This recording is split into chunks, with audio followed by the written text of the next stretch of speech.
Game number 1, Dallas Mavericks versus Minnesota Timberwolves. NBA Western Conference Finals.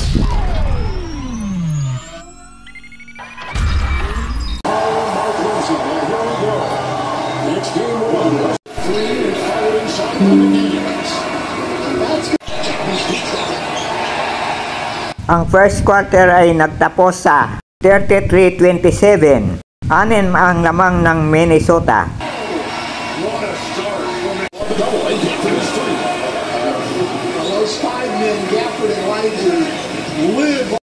Halftime score 60-59. Lamang ng tatlo ang Minnesota Timberwolves. All throughout, dikdikan ang laro nila.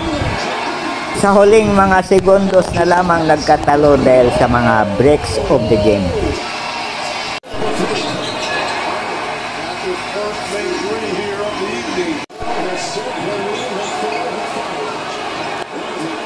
Third quarter score 83-82. Isa na lang ang lamang ng Wolves. Tapos ang laro 108-105. Panalo ang Dallas.